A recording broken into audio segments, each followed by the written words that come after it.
Aujourd'hui, on va parler d'un sujet qui fait mal au portefeuille. Et oui, le matériel de rando, ça peut vite chiffrer.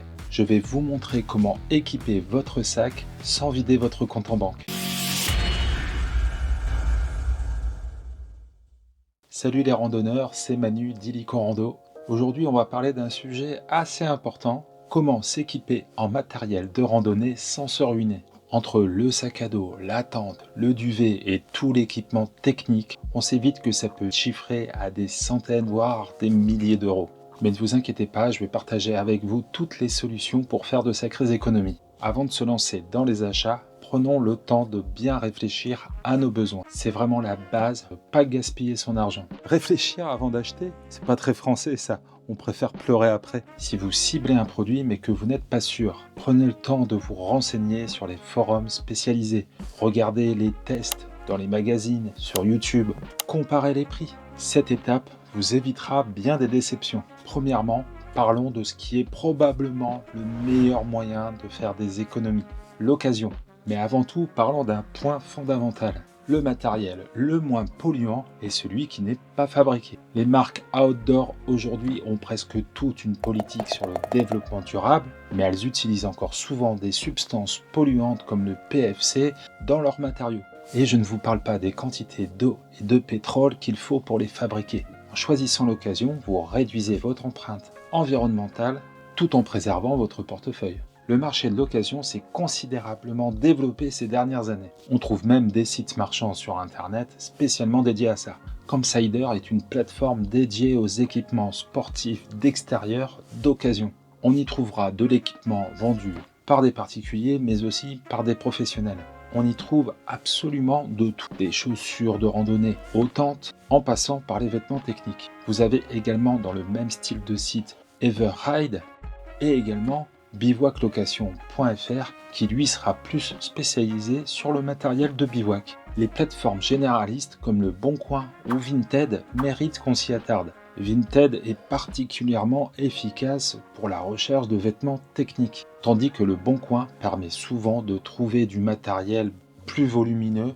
comme les tentes, les sacs à dos. L'avantage du Boncoin, c'est de pouvoir chercher localement et donc de voir le matériel avant achat. C'est également valable pour le market de Facebook. Quelques précautions à prendre, notamment sur les vêtements techniques.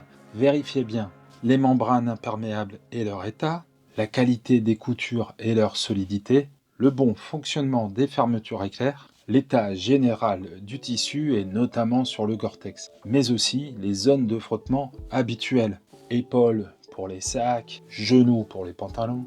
N'hésitez pas à demander des photos supplémentaires et l'historique d'entretien du matériel. Un Gore-Tex mal entretenu peut avoir perdu ses propriétés imperméables. Il existe des tests simples pour vérifier l'imperméabilité d'un vêtement. Versez quelques gouttes d'eau sur le tissu. Si elle perle, c'est bon signe. Si elle s'étale et pénètre le tissu, la membrane est probablement endommagée. Ouais, si ça traverse, félicitations. Tu viens de payer un tamis à 300 €. Les recycleries sportives sont souvent une option négligée. Ces associations récupèrent du matériel sportif, le réparent si nécessaire et le proposent à la vente à des prix très intéressants. On en trouve pour le moment principalement dans les grandes villes, Paris, Grenoble, Lyon, Bordeaux, Marseille.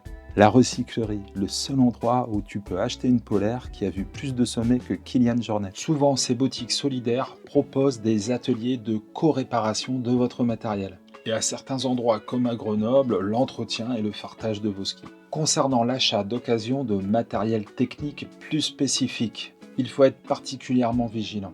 Les EPI, équipements de protection individuelle, nécessitent une attention particulière. Je déconseille fortement l'achat d'EPI textiles d'occasion, notamment les harnais, les cordes.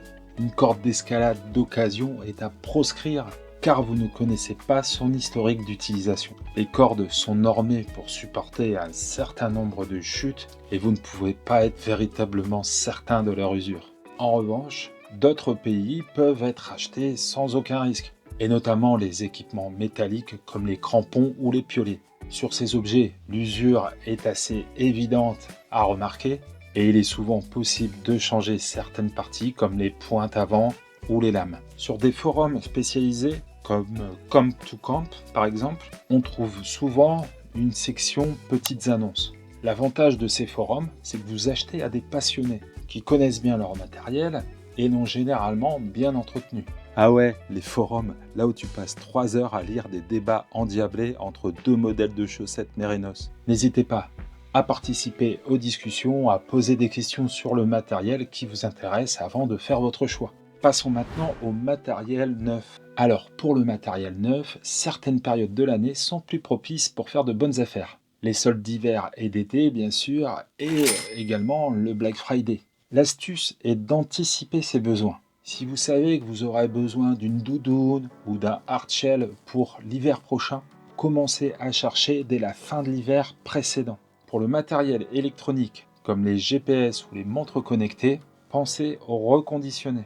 Back Market est un leader dans le domaine, mais attention aux vendeurs. Vérifiez toujours les avis avant d'acheter. Certaines marques proposent des produits remis à neuf sur leur site web marchand avec les mêmes garanties que les produits neufs. Les prix sont parfois un peu plus élevés que sur les plateformes classiques de reconditionnement, mais la qualité et le service client sont au rendez-vous. N'hésitez pas également à visiter les sites internet des fabricants.